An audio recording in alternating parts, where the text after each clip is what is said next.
Hello, and welcome to Start Trek, the Next Generation Rewatch podcast, where one longtime fan and one newcomer watch episodes of TNG and compare notes. So I'm your host and longtime fan, Dave, and with me as always is my co-host wife and Star Trek newcomer, Amara. Live long and prosper. Oh wow, look at that. Yeah, I feel like you're looking ahead. Yeah, I'm trying to fit in with your world, Dave. Nice. That's pretty awesome. And so today this is our second episode, and we're rewatching Encounter at Farpoint 2, the kind of second half of the first quote-unquote pilot episode of TNG. So this episode aired September 28th, 1987, written by D.C. Fontana and Gene Roddenberry himself. And we've just finished watching it. I think, Amara, you watched it twice, is that right? 2 or 3 times? I mean, if you count all the rewinding and stuff, I feel like it was over the course of 4 hours. Okay. So, yeah. So you really got into it. About 4 times, I guess. Wow, okay. And I just rewatched it once, just this morning, after having seen it, I don't know, a dozen times over the years or something like that. No one likes a show-off, Dave. Oh my god. So, we haven't really discussed it yet, really at all. We're trying to not do that. So let's kick it off, though. Amara, do you have any general thoughts about this episode before we dive in? Yes. Well, first off, I have a correction from last week's episode. Yes. Because I said, oh, this takes place in our galaxy. Yes. And it was actually, like, the opening credits were showing our solar system. Yes. I think I specified, but I meant, like, Milky Way galaxy, and then obviously just within our solar system. Yes, for the people who might be more particular about that, which I totally understand. Yeah, and I totally, we missed that the opening credits do take place in our solar system for the most part. Within the Milky Way galaxy. Which is within the Milky Way galaxy, they would have you believe. But yeah, opening thoughts. Well, Dave, I actually wanted to change my prediction. Okay. Yeah, so as you know, I recently returned from a bachelorette party for my best friend in Dallas. That was amazing. Mm-hmm. And during that bachelorette party, as bachelorettes tend to do, we got into a heated talk about what the most dangerous things are, animal-wise, that kill humans. Oh yeah, that's a common bachelorette game, I understand. Yeah, just normal bachelorette talk. And so one of my friends was Googling it, and it turns out, definitely within the top 10, we think it's number 6, depending upon which list you're looking at, is freshwater snails. Really? So freshwater snails are like the 6th most lethal animal to man. Yeah. That's okay. I mean, to be fair, number 1 is mosquitoes. I've heard that. Yeah. 2 is man. Oh. We can do better. But I mean, I was really impressed with the freshwater snails. Yeah, that's not trivial. I mean, I guess they're bigger than a mosquito. No, I mean, it's parasite fast. Related. I was hoping it was like murder snails, like they were like slinking along with a little knife, like gotcha.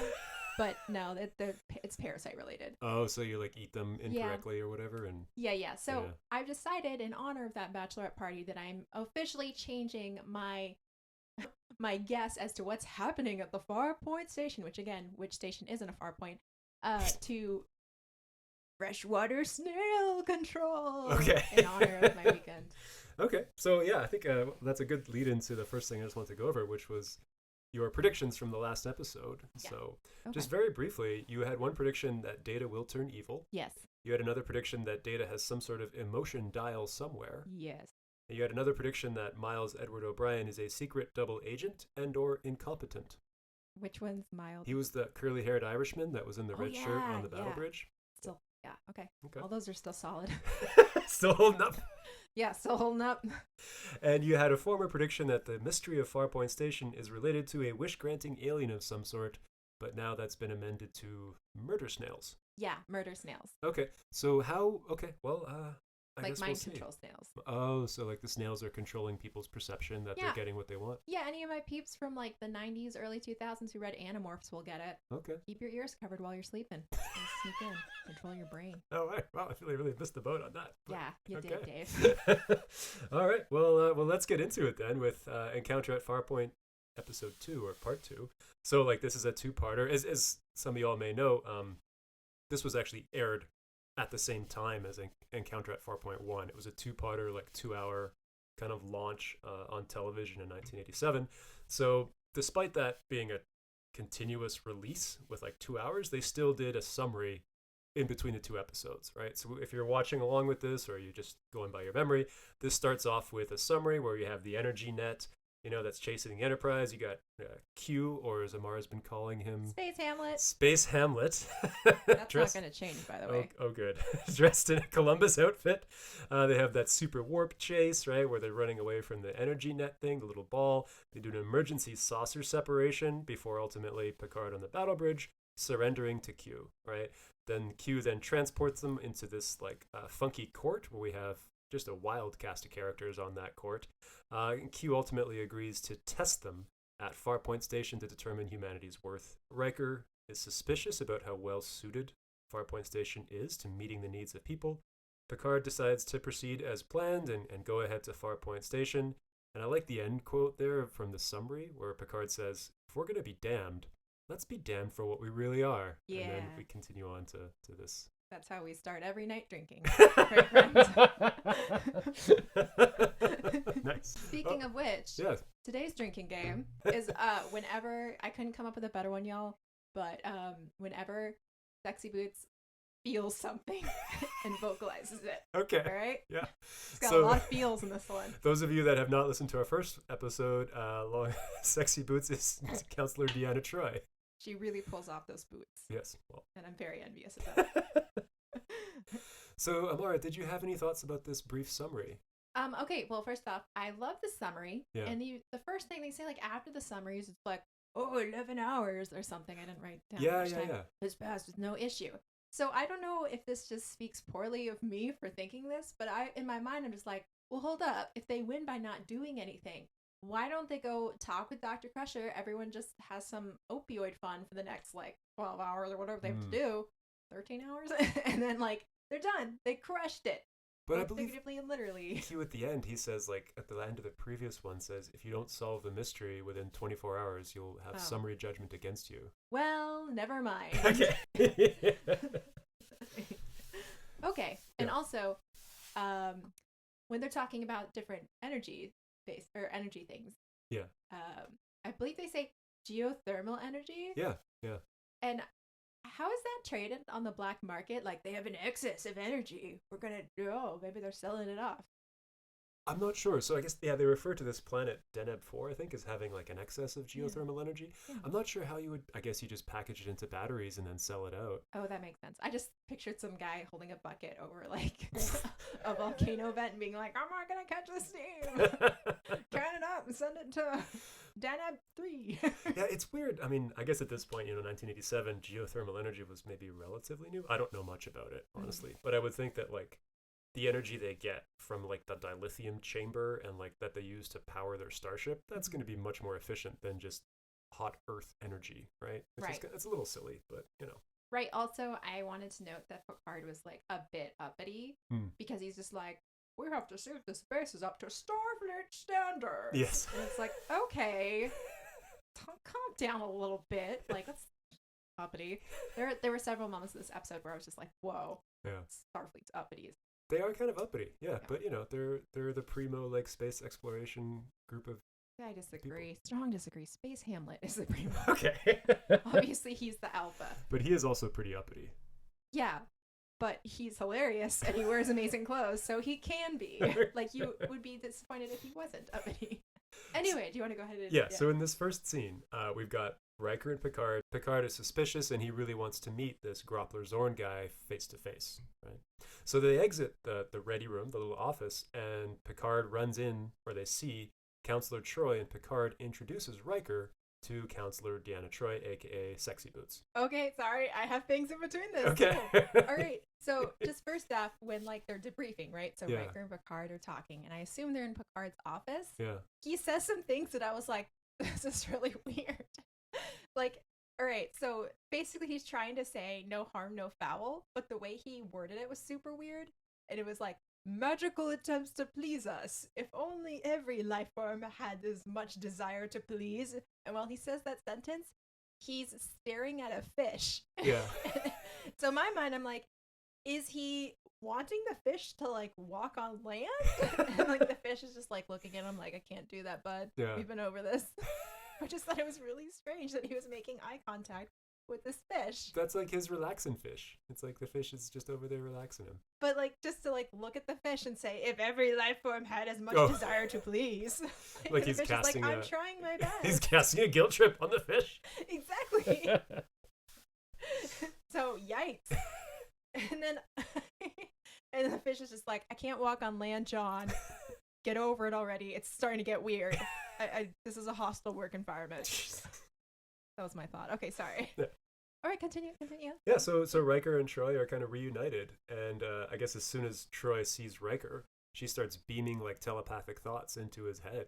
Like, hello, Imzadi, do you remember what I taught you? Right, and so I didn't, like you say, reacquainted, and I'm like, I just thought she mistook him for someone else. And I was like, okay, Sexy Boots totally messed up Riker's name. That's embarrassing, but at least no one heard because she did it via clairvoyance. Yeah.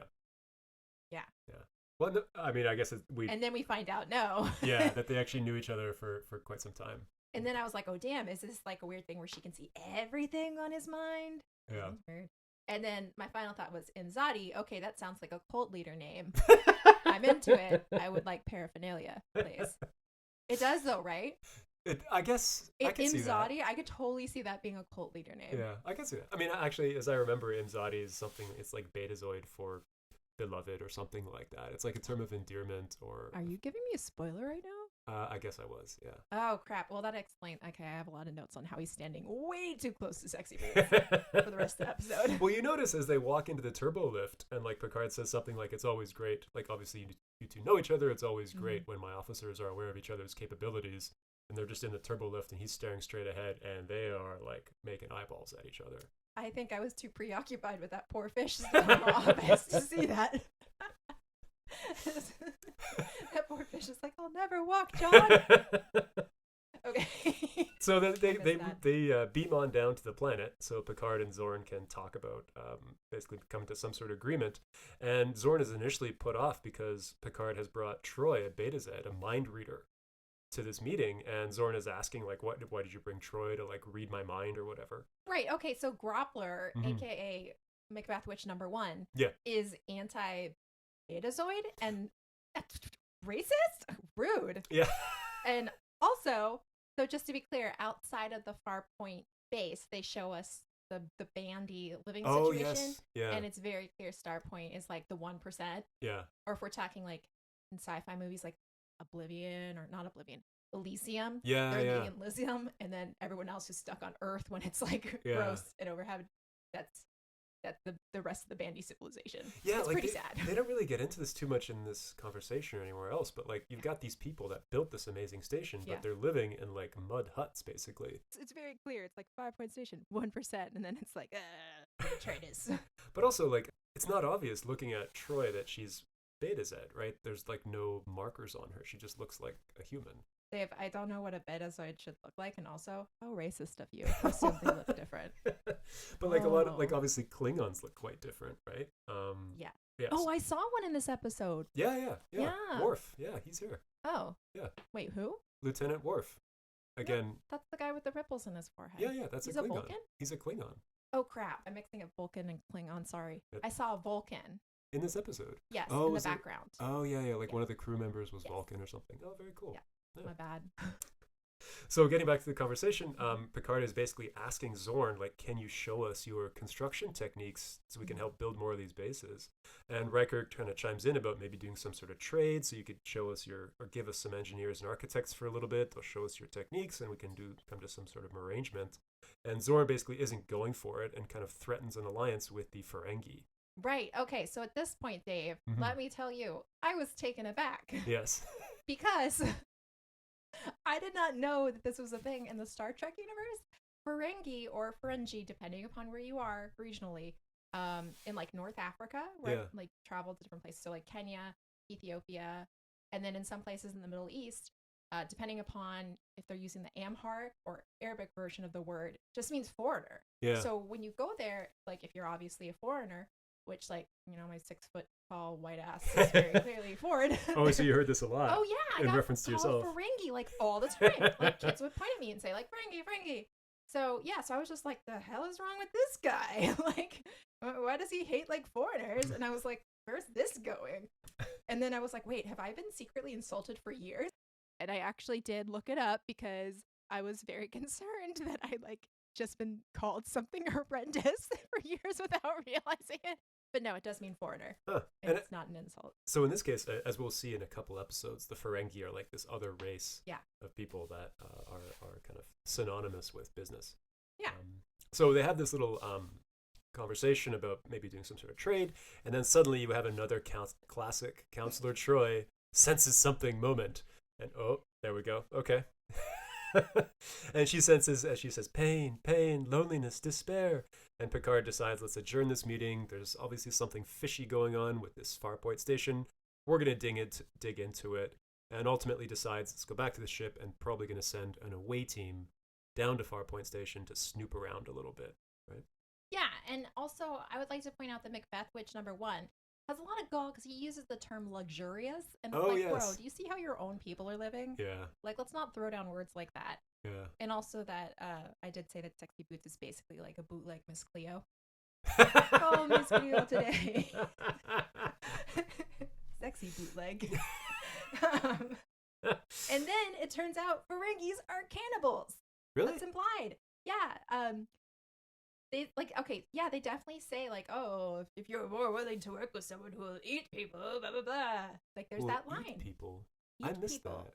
Yeah, they definitely implied they're cannibals because I was like, what the hell? And that sent me down another search rabbit hole because I was like, wait, did I get called a cannibal when I was in those places?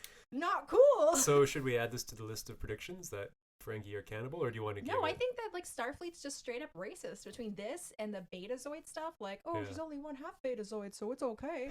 So Ferengis, Betazoids. I have a list of things that I think Starfleet's like, or folks that Starfleet's racist against. Yeah. So apparently, like, I just want to make it clear, as a Ferengi myself, I am anti-human eating. Yeah. Yes. Okay. So I don't know what's going on with this Ferengi, like this Star Trek Ferengi, but yeah. Okay. It's a little disconcerting. So after they leave this meeting, there's a very brief scene with Levar Burton, Geordi LaForge, and Dr. Crusher. So Geordi's complaining about his visor giving him headaches and pain. Crusher takes it off and inspects it, and they just have a very brief conversation. It's not really... Did anything come out from this? So Geordi's Levar Burton, y'all. Yes. All right, because I didn't know that. And I was like, there's Levar! And I still didn't know. You still didn't know his name? Okay. I'm still going to call him Levar, though. That's fair. You know, he's awesome. And also, I was like, he's wearing a headband on his face. He seems very proud of it. And then I also noticed that he only has, I think I mentioned this last episode, he only has one filled button. Promote him immediately. I had a lot of strong feelings whenever I saw Levar on screen. Yeah. So this is also, I guess, the first time in the whole series, really, you see him take that visor off. I mean, it's only 2 episodes in, and you see he's got those like basically white eyes, like no pupils or whatever. Yeah. That wasn't. It's so. Oh no, yeah, that was interesting too. Yeah. Yeah, and I mean, like, I feel bad for him because at that time in the late '80s, they would have had hard contacts. Yeah. So especially with like a special factor like layering that would allow for a different eye color or to make something opaque, that's going to be painful. Like those are really hard to wear. So I don't know how Data does it continuously, and I don't know how Levar, like, that just would be very painful. I'm surprised that they're not like mopping off tears in between takes, because if you guys have ever worn like a special effects contact, we have the soft version now, and they're still quite thick and not really easy to blink through. So it doesn't happen too often in the series that Geordi is without his visor, or LeVar Burton would have to wear those contacts. I was guessing, yeah. But also, at least for me, I've only really ever seen him with the visor or with the white eyes. So when I saw him in like Reading Rainbow, and I saw him like just later on down the years, it always freaked me out that he's got eyeballs, right? Or that he's got like you can see. So anyways. All right, and also Dr. Crusher is using a stamp to look at LeVar Burton's eyes. Oh yeah. Yeah, just like, you know, those stamps that you use to address an envelope. Yeah. Yeah, so she's that, and there's like a little tiny light attached to the end of it, but it's very clearly a stamp. Yeah, they're doing. And she's like, oh, I'm not seeing things, blah blah blah. And it's like, yes, Dr. Crusher, because you're looking through a stamp. But anyway. So after this very brief exchange, we go on to another scene with Riker walking through the ship looking for Data to join him on this away mission to Farpoint Station. And he's walking around the Galaxy-class starship, and he can't find Data, so he runs into an ensign, a very junior officer, to ask him, like, how can I find Data? right? And so the ensign says something like, "Oh, I guess you've never been on these Galaxy-class starships before," and like presses the little command console, and we get little arrows pointing to where Data is. Yeah, she does it with a little bit of sass. She's like, Mhm. "Yeah, I guess you've never been on a Galaxy." And I guess he's only been on a solar system class prior to this.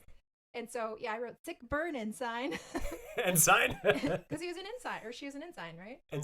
Ensign, sorry. Yeah. Okay, ensign. Yeah. And then I know you picked this up because I saw you watch this with me, but like as Riker's walking away, the ensign very clearly checks out his butt. Oh yeah, Just it's like, a very yes. thirsty look as Yeah. Riker's walking away.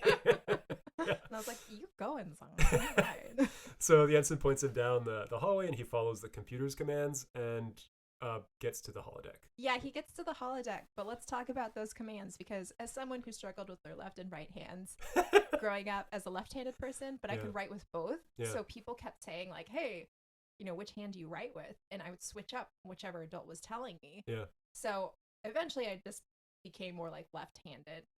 But I didn't learn my lefts or rights till really late, and I'm very self-conscious about that. Yeah. So he was getting instructions on where to go, and the thing said turn left. Or no, turn right, and he turns left. Yep. Yep. And I had to rewind that no less than 7 times because I was just like, wait, am I like having a flashback to my childhood? Like making an L with my left hand? Like, and I didn't we talked about this very briefly. Like again, we try to watch these separately and not talk about it until we're here. But you called me in and it's like, am I right about this? Because the computer tells him very clearly it's on your right. And then he's like, okay, thank you. And kind of does like almost a 270 and goes left. Yeah, basically. He does like a Ben Stiller Zoolander like anti-left. Yeah. It was confusing. Also because he's second in command, right? Yeah. So that's disturbing. Yeah, you'd think you'd know your way around the ship. Or lefts and rights. Yes. Also. Well, it's interesting because that, so this is not really a spoiler, but the computer voice, I believe, is Gene Roddenberry's real life wife. Oh, cool. So she does all the voiceover for the computer. Nice. And so obviously this is done after the fact or whatever. So they must have just confused it with the stage direction that he was given or whatever. Yeah. Anyways. I still prefer to think that the character has trouble with lefts and rights. Let's go with that. We'll keep an eye on that in the series. That'll be one of my predictions. So Riker walks into this holodeck, right? This is the first time we've seen the holodeck. And this was not in the original series. This is a brand new technology built or conceived of just for the show. And the holodeck is playing this kind of lush jungle, deciduous forest kind of scene. You mean like Endor? Yeah, it's very much like an Endor it's type deal. basically an Endor. Yeah. Bubble forest. So Riker's walking around this place looking for Data. He walks across this little kind of stream or river, jumps across these rocks. One of them's kind of tippy. And he ultimately finds Data whistling Pop Goes the Weasel. Data can't quite finish off the tune, but Riker helps him. And then we have this first conversation between Data and Riker. Before we get to that, can I just say that I was really refreshed to see a job that I could actually keep on this like freaking starship. Yeah. Because like every time I try to think like, hey, if I was in that series, what would I be doing? Yeah. And in this case, I could totally feather dust the heck out of those plants. And because they're all fake plants, and I'm like, oh yeah, I'd totally be like, I'm the gardener. Hey. Then you just have to dust some plants because they're all very clearly plastic. But they're not. And then like the water, it's a small pond. I could keep it from getting brackish. But which whoever the current gardener was not doing. So I don't know if they talk about it too much, but it's all, the holodeck is made of all force fields and energy, right? So every time you leave it, you can reset it and basically destroy all those plants. They did mention that, didn't they? And create a whole new scene. Well, okay, I'm unemployed again in the Starfleet universe. But I mean, we'll see this going forward in many episodes. There's many adventures on the holodeck because it kind of, it's a weird like literary device in a way. Because if the starship setting gets old, they can always just pop into the holodeck and have some adventure in a whole other setting, right? So it's a kind of cool way to transport. So your couldn't characters. Picard use the holodeck to have his fish friend walk around with him? Is he so desperate for that? Well, maybe he does that in his own time. Desire. He does that in his own time. Maybe he does. Yeah. So Data and Riker have their first conversation, and Data gets around to saying this line that kind of, I think, sets up his character for basically the whole show. That Data is superior to humans in many ways because he's an android, but would gladly give it all up to be human. And then Riker refers to him as Pinocchio. Right, which is the first nose-based like insult on this episode. There's more than one, Dave. Okay. And also, I feel like Riker kind of hates him for some reason. Like there's a bit of synthetic racism going on. So I'm going to add that to the list. So we got Ferengi, Betazoids, synthetics, or synthetic person, as Bishop from Aliens would say. I think he says artificial person. I thought he said synthetic person. Well, this is something we can check into. Ooh, we'll have to look that up. So while they're having this conversation, they run into Wesley Crusher, who enters the holodeck and goes looking for them, and who goes across the same pond that Riker was going across. Riker warns him, hey, be careful, that rock is slippery, and Wes, of course, being Wesley, just stumbles and falls into the little synthetic river. Data runs over to help him and kind of grabs him out of the water and lifts him up with a single hand into the air. Yeah. And then Wesley is like, whoa. And then we get this close-up shot of Data. Yeah. Where he has this crazy maniacal grin on his face. And fans of the show, I mean, obviously we know Data doesn't have emotion at this point, but if you look back, this is obviously a crazy grin. Right. Okay. Yeah, that's okay. Good. Okay. Because I was like, Data is really just giving out I'm a bad android. Yeah. Not bad as in actually evil, but just I'm a bad bitch. Yeah.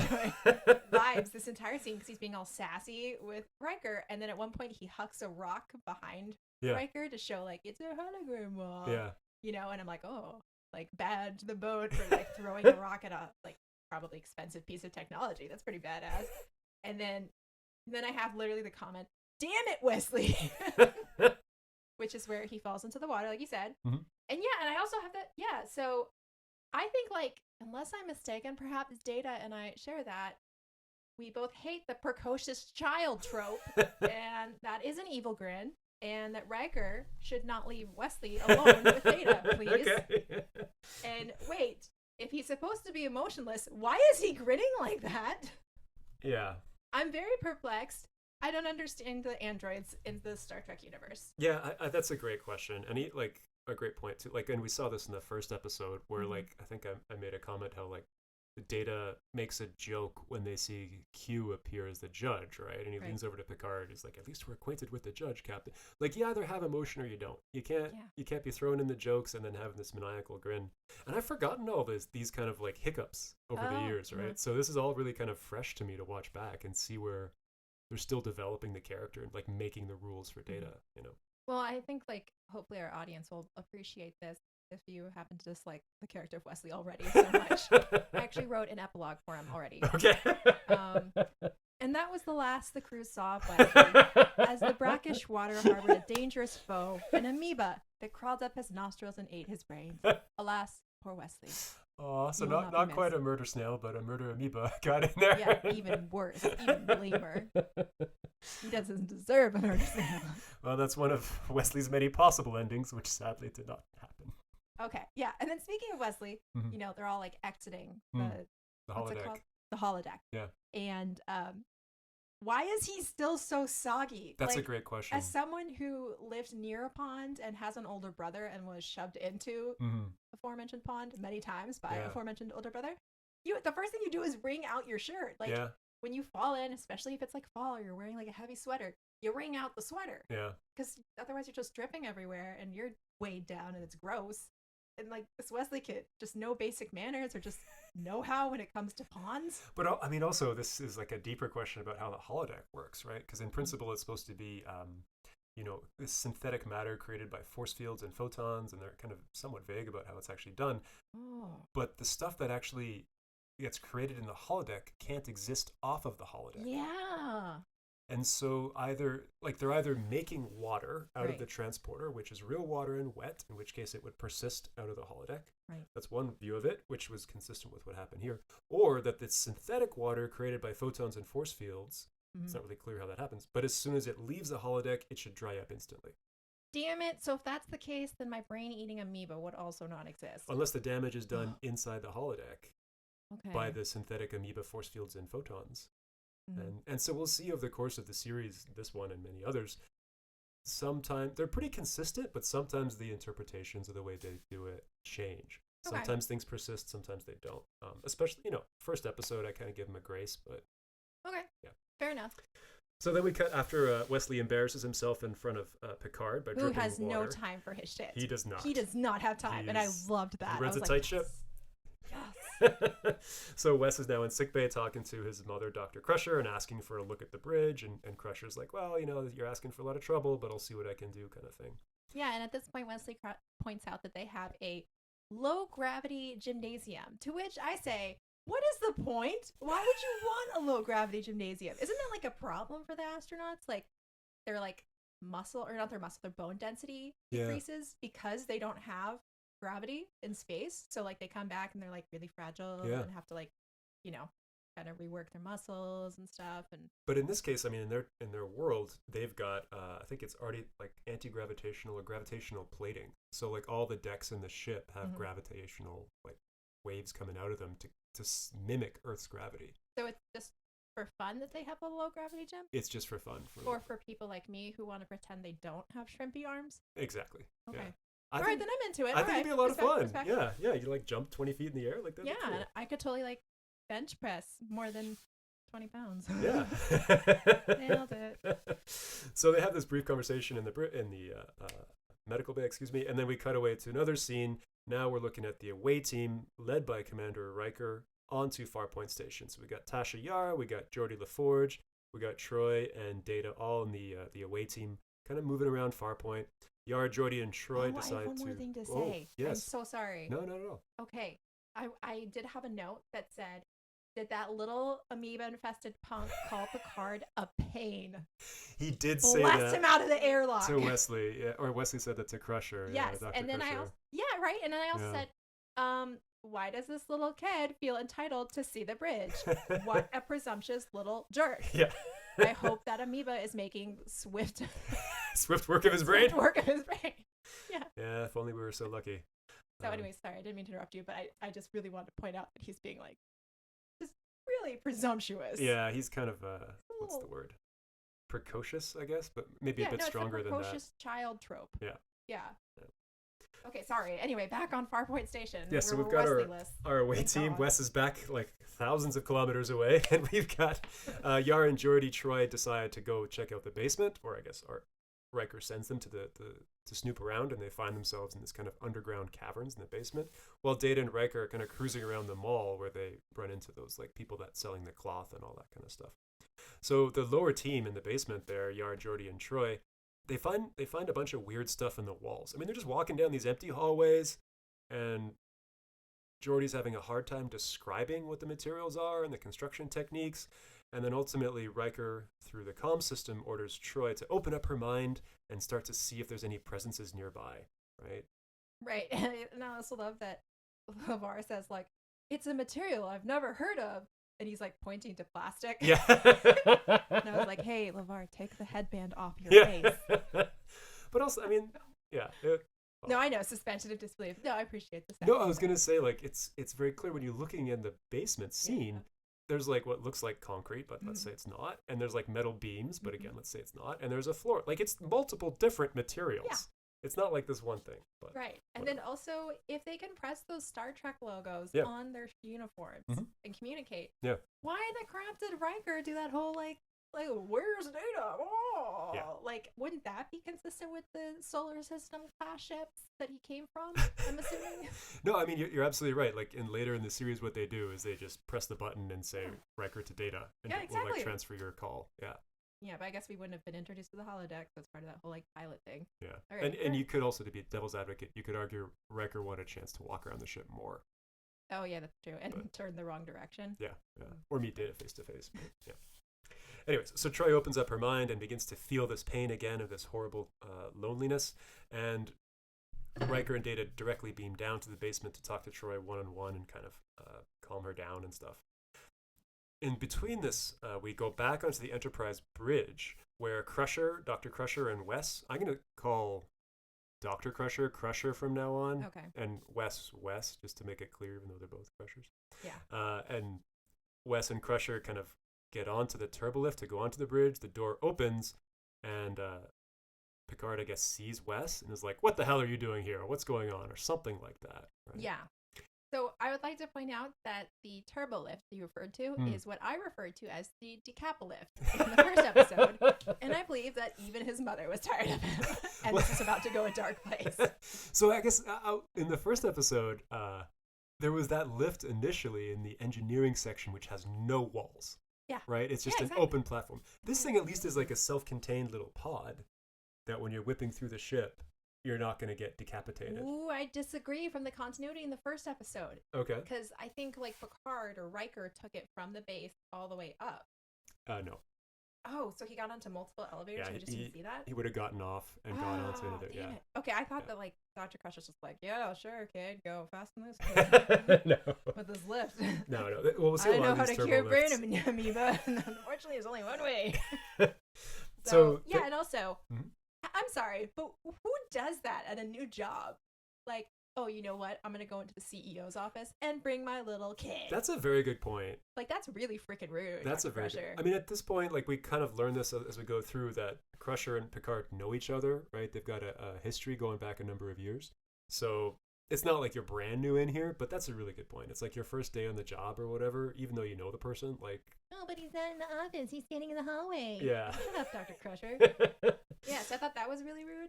And then, you know, like, okay, so you're right. We find out that, like, okay, so, like, she's like, oh, this is my son. And Picard's like, oh, I worked with their father. And I'm like, oh, cool. So we still have nepotism in Space the world nepotism. at Starfleet.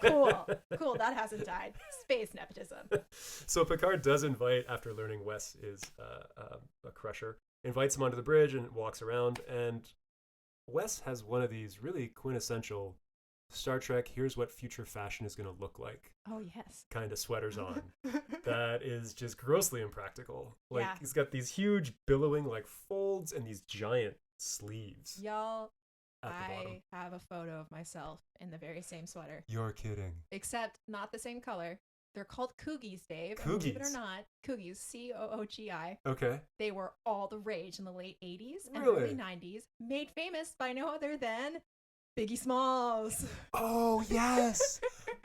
I've seen Biggie. Yeah, pictures of Biggie in these Yeah. sweaters. They look horrible on him, too. Yeah. But They look horrible on everyone. No Yeah. one can pull that off. You could be like completely like not wearing bottoms and have like sexy legs for days and still not pull off a Coogie. yeah, I have a memory of him wearing, like, more of a rainbow colored Oh one. yeah, or mine was a multicolored. rainbow one. It basically looks Wow. like, if you're trying to picture it, y'all, it looks like a sewing machine Mhm. went on strike and then like someone beat it into submission, and this is what it produced. It's kind of like a pirate It's shirt, horrible. but the ruffles are more all the way down and more embellished. Yeah, it just Like, looks like knitting threw up on yeah, itself. it's really over the top. It's a hungover sweater.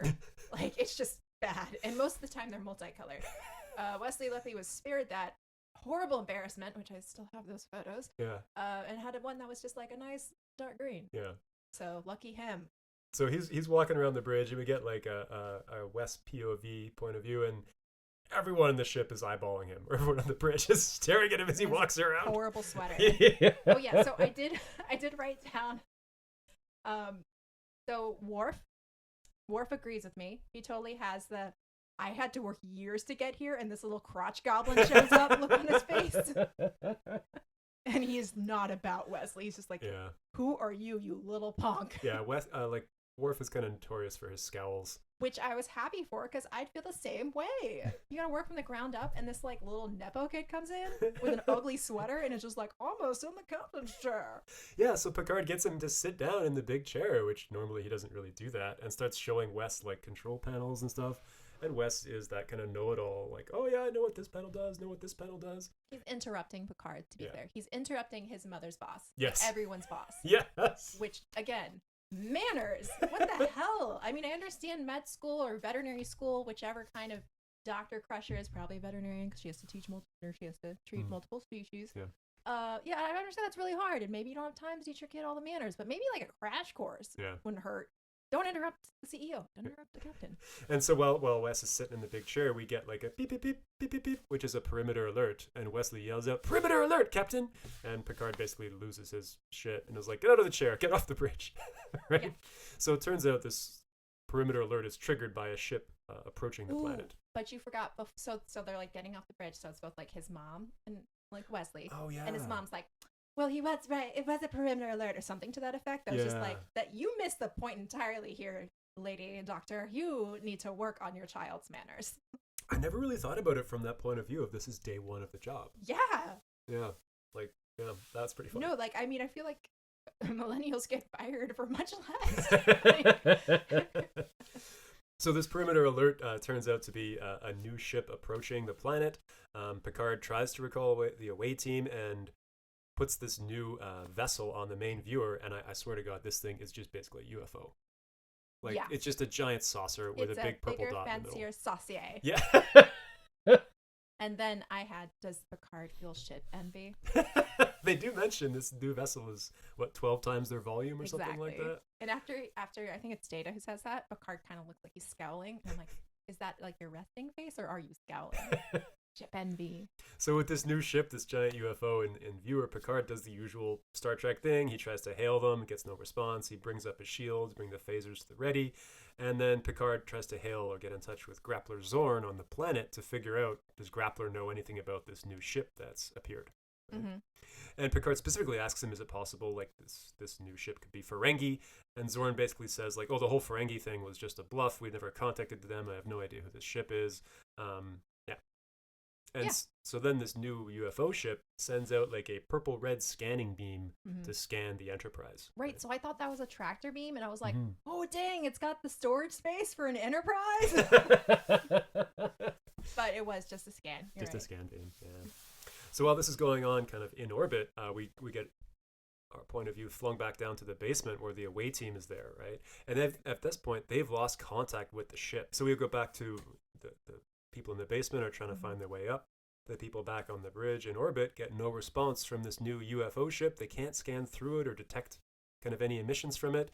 And then suddenly this new UFO starts firing laser blasts or energy beams onto the old Bandy City, right? Which again, we talked about is this kind of clay. It's pretty sad. Yeah, what I have is, wow, Megaship is firing Yes. upon the impoverished miniature city next to the Farpoint. You really got them, given they literally only have rocks and lumber for weapons. Like totally fair fight. Mud huts. And they're actually not doing a huge amount of damage. And also, no one seems to be living there. Yes.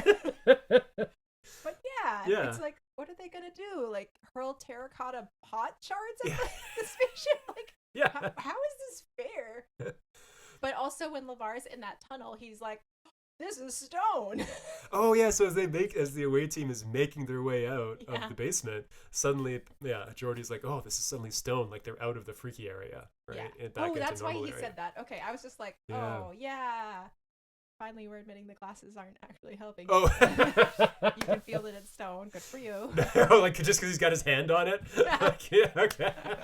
Should have just done that from the beginning. Yeah, exactly. This is not stone. This is stone. But I think it's kind of we'll get to it later. It's an important distinction between where that little fancy hallway ends and the stone begins, right? And so then once they get clear of that, Geordi, Yar, and Troi beam back up, right? Riker orders like, you guys go back to the ship and Data and I will continue on and try to figure out what's going on here. And Troy's like, oh, be careful or don't die or something like that, right? Right. And then Riker kind of like, what's the word? Manly mans. Yes. Like, I gave you an order, follow it. And then like they beam back away, leaving Data and Riker still on the surface of the Bandy City, which is getting bombarded. Yeah, so at this point they report back to the Enterprise that there's many casualties. Yes. And I'm like, tumbleweed casualties? Terracotta pot casualties? Yeah, we see Ladder no casualties. And this is something that happens like later in this series and also DS9 and other times is like you get these scenes of like starships bombarding cities or whatever, and it's very rare you actually see people running around. Money, Dave. Yeah. Again, they spent it all to hire George Lucas's light company. Because I guess they must just have drawings or models and then shake them and show laser blasts on them, but it must be much harder to have people. Oh yeah, you can't do. Yeah, you would not be able to facilitate. No, they're all miniatures. Yeah. I swear to God, I could see a thumbprint in the same. I like rewinded several times. I can't say it for sure, but it definitely looked like a thumbprint. That's pretty awesome. So yeah, they're definitely miniatures, and you can't really have people in miniatures at that point. Yeah. Like, that would have been really expensive to try to render. Yeah, that makes sense. But yeah, I did like the heavy casualties. So back up on the ship, Zorn and Picard are talking, and Zorn is desperately asking for help, crying out. Riker and Data have made their way onto the surface of the Bandy City, and then Picard gets off the phone essentially with Zorn, and he orders Riker to do an illegal kidnapping of kidnapping Zorn and bringing him back onto the Enterprise to kind of talk to him and get more information about what's going on. So at this point, Picard locks his phasers onto the new vessel, onto this enemy vessel, to kind of help the Bandy with the idea of maybe blasting the UFO and, like, you know, coming to the aid of the Bandy city, which is being destroyed. And then we get the return at this point of Q, Space Hamlet! or Space Hamlet. 28 minutes in, you guys. I had to wait 28 minutes to see him again. Sorry. No, that's rough. Yeah, and he's still in the Cardinal Wolsey Thomas Cromwell getup from the 1500s. Oh, you still get the judge ensemble with the red gloves? Yeah, with the red Prada gloves. Yeah. Probably. I don't know for sure.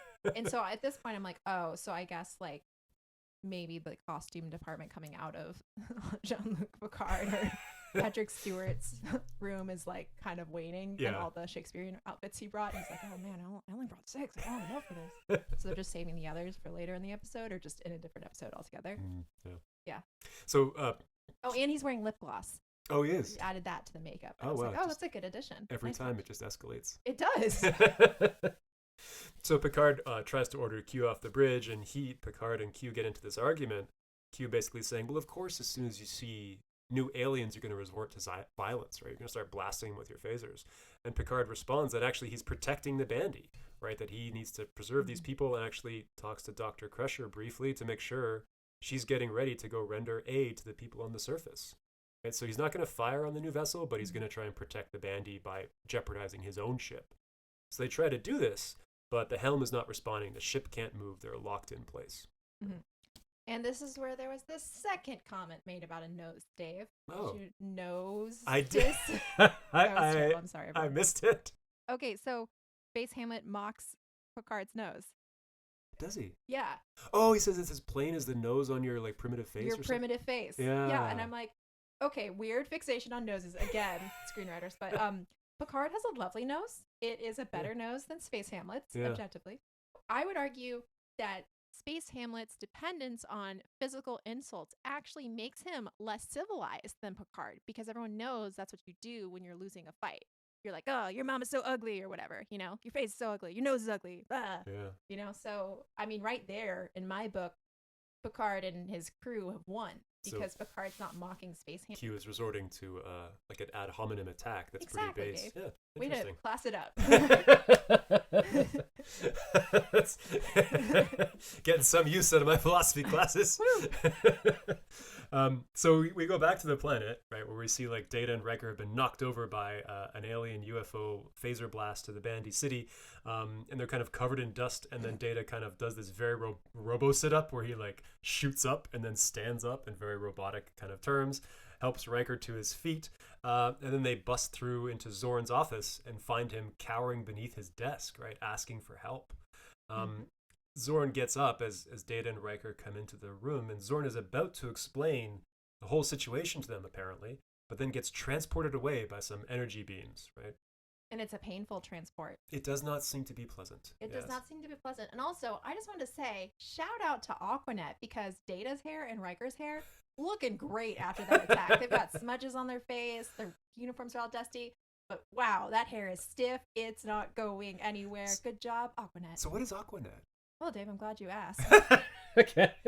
Time for a commercial break, and we have no real sponsors. Hopefully it'll change at some point. Aquanet. The hairspray of the 80s. It's just like it was in a purple bottle, the white label, really popular in, like, theater and movie sets and stuff to, like, keep your hair sprayed back. It's a really strong hairspray. Okay. So still to this day, is it volume. existing, or is I it think been it still supplanted? exists. Yeah, originally we were going to do a fake commercial for Poogie, y'all, but then we found out Poogie actually still exists, so Yes. I couldn't do a commercial. I mean, with, like, Ugly product sweaters. placement like that, how could you not exist anymore? Like, It's true. It's so solid, right? Biggie Smalls and Wesley Crusher? Whoa!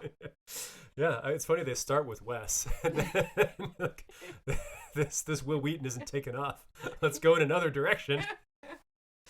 So, yeah. So where was I? Yeah, Aquanet. Great stuff. Keeping your hair stiff and doing it over time, even when your civilization's being attacked by aliens. That's true. Aquanet. Go buy some today. Yeah, actually, you know, with the society the way it is, it could be relevant coming up. Wow, that's dark. Let's keep it light, Dave. Okay. Collections. Yeah, let's keep it light. Let's keep it light. So yeah, Zoran's about to explain, but it gets transported away. And I think, as the show goes on, you see like it's very obvious who's transporting who because they all have these various energy signatures, right? Different things for Q versus the UFO. And this is like a purple energy beam that moves Zoran away, that transported him away. Which makes me wonder, like, why didn't the UFO thing, just clearly transporting him away, why didn't it do it earlier? Yeah. Was it just because it couldn't find him under his table? And as soon as he gets out from under the table, this giant thing is like, oh, there he is. It's like, come on, that's one hell of a table, right? Anyways. Yeah, could be. We don't know. It could be unobtainium. Could be.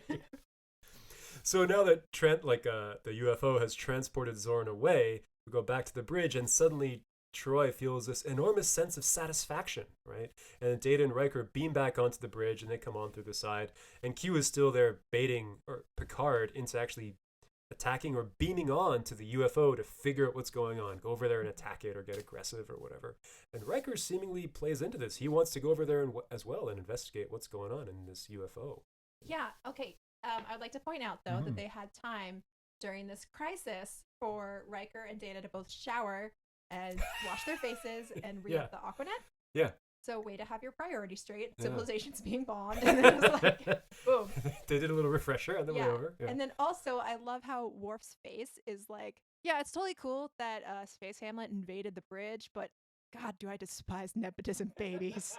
They're not cross that threshold. So I wonder if maybe when they get transported back and forth, they can get cleaned up. Like when you go through the transporter, remove the dust from you, maybe? No, I don't think they did. Because I'm pretty sure they still look disheveled, like mildly so, when they were beamed back. Maybe they can, but in this episode they didn't. Yeah, because I do remember thinking, okay, they had time while they were on the ship in between getting transported. To like dust off. Yeah, and get rid of like the scuff marks and, make their hair look shiny. Could be on that turbo lift. They like blast you with air to get rid of stuff and have little makeup windows come out. I'm still disappointed it's not a decap lift. So. Well, yes, that's, as you said before, an OSHA violation. So. World's of OSHA. So now we flash over to Riker, Yar, and Data and Troi beaming over to the UFO to investigate. And we find as soon as we get into this UFO, it's essentially the identical construction as the basement of the old, or as Farpoint Station, right? It's got these same hallways. It's devoid of machinery or obvious power sources. It's just like a hollow ship, right? And they're walking around, and Troi again opens herself up, and she feels some sort of anger and hate on board this vessel, which is actually being directed towards the Bandy City. Yeah, like a Sith Lord. Yes. Yeah. Yes. And Data notes it's most intriguing again, sir, that the vessel is firing on the Bandy City and not on Farpoint Station. And then Data apologized. I really like this line where Data apologizes and said, I'm sorry, sir, I appear to be commenting on everything. Right? Right. Which is like, he's like the exposition master as we go through the series, right? And people like me love those kind of characters because sometimes we get lost. So as the away team is walking around the vessel, they come across Zorn in this basically pain beam, right? He's like in this little chamber getting zapped. Dave, you missed something super important. Oh, I'm sorry. What did I miss?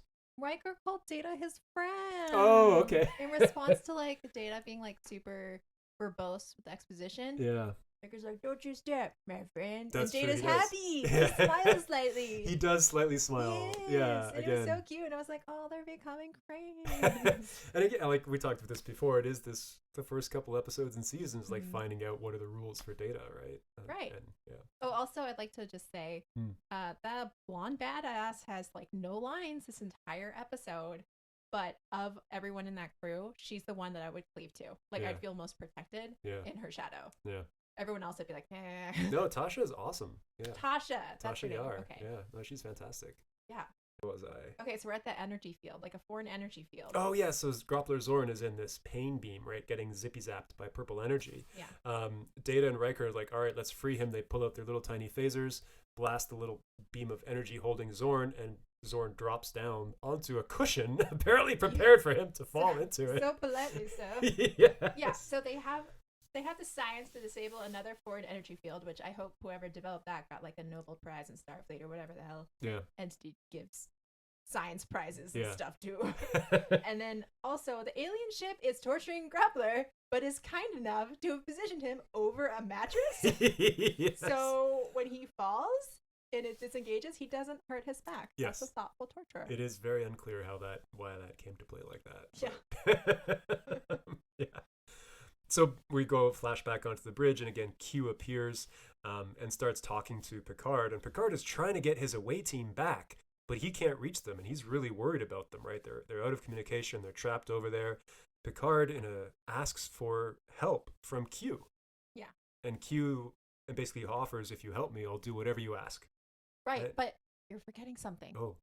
Q has run out of costumes or space Yes. Hamlet. So he literally is just like, well, I guess I'll just steal Picard's spare jersey. Yes. And so he pulls on a shirt with the same number of buttons. Yes, he appears. So like, ooh, I'm also Captain Rank. Ooh, suck it. And it's like, you just ran out of freaking cool historical costumes, you loser. We all see through this. Yeah, Some of us are very disappointed. He turns up in a captain's outfit, Yeah. I guess, right? Yeah, and he has the same number of rank buttons. And I wrote, whoa, shots fired. And then also, why would Picard listen to Space Hamlet over his own team? Yeah. Like, dumb Space Hamlet. And I think Q is even sitting in the captain's chair. He is. He's being a total trip. He's just doing everything he can to needle Picard. Yeah. Yeah. Up to and including, I think, calling him Mon Capitaine at various points. Yeah. So what's up with that? So, yeah, so Jean-Luc Picard, right? Mhm. Obviously French name. Right. Patrick Stewart, very clear English accent. Yeah. So my understanding, and other people will know this much better, is that originally I think Gene Roddenberry envisioned having a French character with a French accent playing the captain. Uh-huh. But I guess somehow Jean-Luc or Patrick Stewart became available, and like he did a casting call or something like that, and just blew away the casters because he's incredible. Yeah. And so they asked him to come on the show, but they kept the whole premise of the character being French. Oh. So it's a weird situation now where you've got this French ancestry and like French name, but an English-speaking actor, right, with an English accent. So it's never really explained, to my knowledge, in the series and stuff, why he's got an English accent, not a French one. But I guess he does speak French, and he goes back to France in later episodes to be with his family. So he is from France. All right. So this Space Hamlet thinks that by saying like, "Ha, I'm speaking to you in French," he's like needling him. Yeah, I think so. That's kinda weird. Yeah. I mean, Q takes so many opportunities to just goad Picard, and Picard never really goes for it, or rarely like falls for it, right? Yeah, that's true. Although I think he does get a little like testy about the red shirt business. Yeah. You shouldn't wear that shirt. And it's like, well, he shouldn't have been wearing 15th century, 16th century armor either. But so I mean, I can give you a spoiler about another Star Trek series, or do you want to? No. No. Okay. I'm gonna say no. Okay. I don't want it to inform anything. Okay. Fair enough. Yeah. Okay. Unless there's a spin-off where they go on adventures together, which I would love. It's not related to Picard at all. It's related to Q. It's related to Space Hamlet? It's related to Space Hamlet. Oh, I really want to know now, but I doubt no. Okay. Yeah, cool. Oh yeah, so at this point I'm like, okay, obviously it's not murder snails. Yes.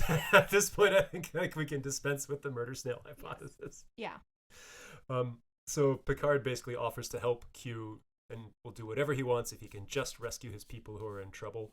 And then suddenly the away team appears, right? They appear on the bridge, transported by the purple energy beam, not the Q flashy white star beam. And then Q says to Picard, well, I kind of delivered, but then somebody says, I forget who, Sexy Boots. yes, that Q didn't do anything, that the UFO basically returned them. And while Q is pushing Picard to destroy the ship, Picard refuses, and then they start to put together the whole mystery as he talks to Zorn and the away team to get all the facts, right? And as they put together the story, so basically, for those of you that have not seen this or not watching, or Amara, do you want to? Yeah, okay, so basically, there's two jellyfish in love, and they have magical powers. Yes. They get separated, and one is enslaved, the other one's in turmoil above. Very wow, that was very good. Thank you. Just made That was that up? completely impromptu. That's awesome. Yeah.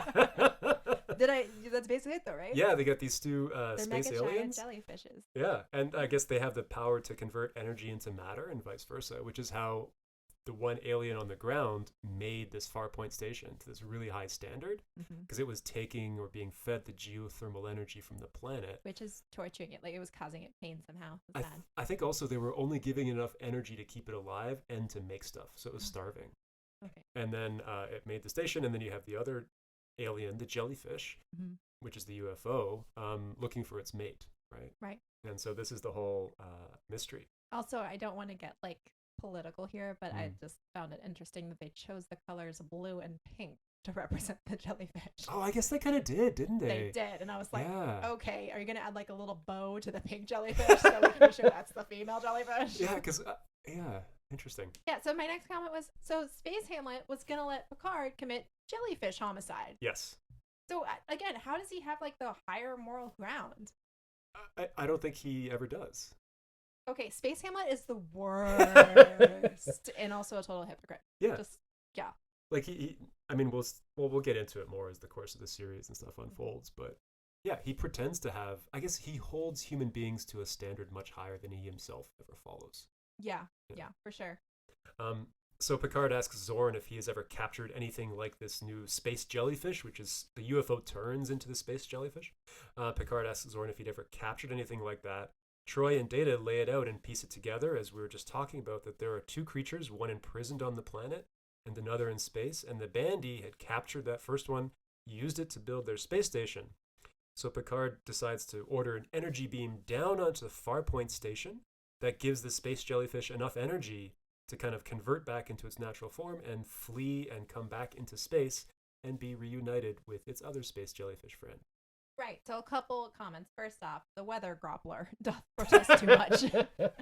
And now he's stuck with a bombed miniature city, and that's like literally it. Like they're back in the Dark Ages. Yeah, they got bombed into oblivion. Yeah, which is really upsetting because no one seems to care about that, or the civilians in that population. They're like, yes, all is resolved. Yeah. And then the other thing is the space jellyfish reunite, and it's like, is this okay for primetime viewing? Because it's like, you know, they don't play the blues or anything in the background, but it's like, let's get it on.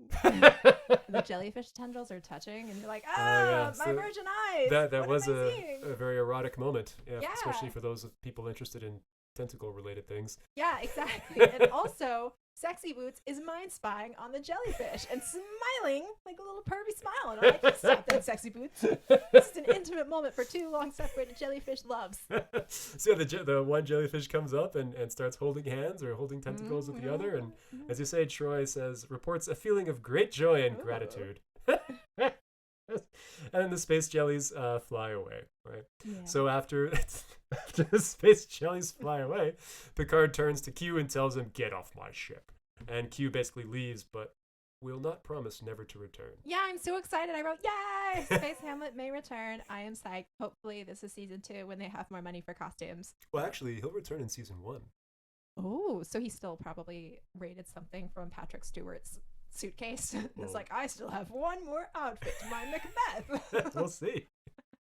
So then we kind of have the ending or the epilogue, I guess, where we hear Captain's log. I think he actually mentions in the Captain's log that the Farpoint station has been reconstructed to their specifications or something. So it does look like they I missed that. Okay. A little bit of humanitarian effort to, like, you know, smooth over the bandies and make sure they're doing okay, and then rebuild the station so everything's kind of back to as it should be. Good, because otherwise I'm like, they literally just left that planet like third world country. Bye. So, yeah, they have a really good habit of never doing that, or trying not to do that. They always try to help people and like leave things better. And that's one of the reasons I like the show, honestly, is it's very hopeful and like optimistic about how people in the future will be. Except for nepotism babies. There is still an element of nepotism, yes. Right. It's not perfect, you know. That is nice though, because I really did think that they were like, all right, well, we're done here. Oh, no. I was like, no. Jellyfish are safe and having their time together, personal time.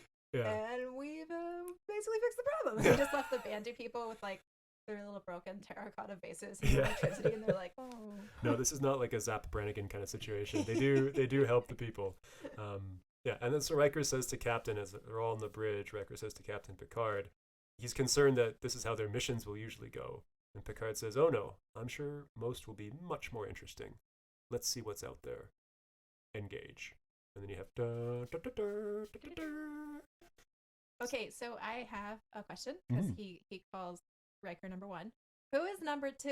And is he ever called or she called number 2? Because I would have a problem with that if I were that person. I'd be like, just call me Dan or Yeah. Sue or whatever. So that's a great catch. I didn't notice that. He does that throughout the whole series. Is he calls Riker number 1. See, that doesn't seem quite as objectionable. There is never anyone else called number 2 or anything else. It's just Riker being called. And to my knowledge, I've never seen any other captain refer to their second in command as number 1. It's purely a Picard thing. Okay, cool. Because I would find that an insult. Yeah, it's almost like a term of endearment at some point. Well, I know in Into Darkness when Sulu takes the helm, which I guess would be number 3 at that point.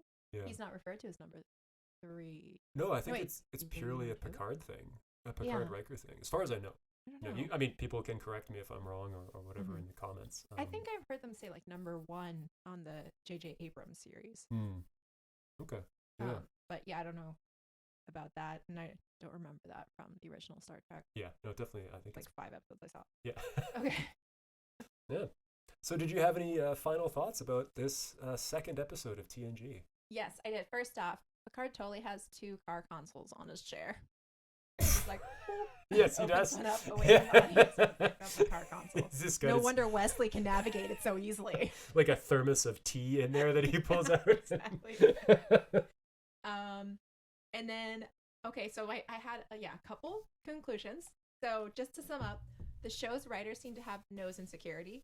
Data and Picard's noses get mocked. They're fine. They're great noses. Yeah. It's kind of weird. Why noses? No, why noses? Nepotism. Okay, point 2. Nepotism babies are alive and well in Starfleet. Yeah. Some things just never change. Yeah. Hooray. Number 3. Starfleet is racist against, and I have my growing list, Ferengis, androids, space Hamlets, and full-blooded betazoids. Yeah, that list is not going to get smaller. Okay. And then I demand to know more about Riker's previous role as a cult leader under the name of Imzaldi. Yeah. And once again, I would like to request any literature be sent forthwith to our address because I'm interested.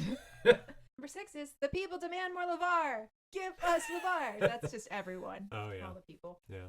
Number 7, I think Space Hamlet was just rooting for Picard all along as he gave up the game when they were about to phaser attack one of the jellyfish ship. Yeah.